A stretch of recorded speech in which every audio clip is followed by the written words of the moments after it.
அகத்தின் அழகு முகத்தில் தெரியும். அகத்தின் அழகு முகத்தில் தெரியும் என்பது முதுமொழி. பல்லாண்டு காலமாக நம் முன்னோர் பயன்படுத்தி வரும் பழமொழி இது. இப்பழமொழியின் கருத்து மிக ஆழமானது. மனித குலத்துக்கு பாடம் கற்றுத்தருவது.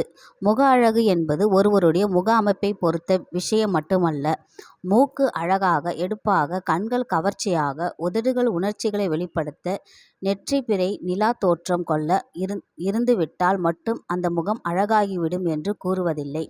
இயற்கையே முகத்தை உள்ளத்து உணர்ச்சிகளை வெளிப்படுத்தும் கண்ணாடியாக ஆக்கி வைத்திருக்கிறது. உள்ளத்தில் நிழலாடும் உணர்வுகளை, கிளர்ச்சிகளை பிரதிபலித்து காட்டுவது முகமாகும். சிறு குழந்தைகளின் முகங்களை நாம் பார்ப்போமாயின் அவர்களது முகங்களில் அவர்களது அக அழகை அவர்களது முகம் நன்கு காட்டும். இத்தோற்றத்தை குழந்தைத்தனம் என்று கூறுவர்.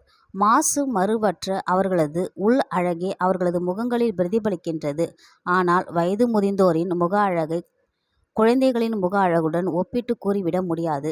குழந்தைகள் வஞ்சகமற்றவர்கள். அவர்களது உள்ளம் பால் போல் தூய்மையானது. 40 வயதுக்கு பிறகு ஒருவன் தன்னுடைய முகம் எப்படி இருக்கிறது என்பதற்கு அவனே பொறுப்பாளி ஆகிறான் என்கிறார் ஆபிரகாம்லிங்கன். ஒருவனது உள்ளத்து உணர்வுகளை அவனுடைய முகமே காட்டிவிடும் என்ற உண்மையை நாம் மறந்துவிடக்கூடாது. உள்ளம் தெளிவாக, உணர்ச்சி பூர்வமாக, எண்ணங்கள் தூய்மையாக இருக்கும்போது முகத்துக்கு ஒரு தனி அழகு ஏற்பட்டு விடுகிறது. உலகம் போற்றும் பெரியோர்களின், மகான்களின் முகங்களை பாருங்கள். அவை சமுத்திரிகா லட்சணப்படி அழகான முகத்தோற்றம் கொண்டவை என்று சொல்வதற்கு இல்லை. ஆயினும் அவர்களது முகப்பொலிவு அனைவரையும் அவர்கள் பால் ஈர்த்து விடுகிறது. அவர்களது அகத்தின் அழகு முகத்தில் பிரதிபலித்ததே இதற்கு காரணமாகும். அடுத்து காட்டும் பளிங்கு போல் நெஞ்சம், கடுத்தது காட்டு முகம்.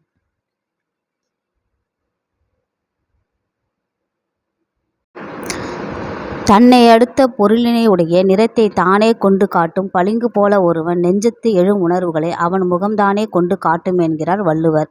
அவர் மேலும் கூறுகிறார், முகத்தின் முது குறைந்தது உண்டோ உவப்பினும் காயினும் தான் முகந்துறும்.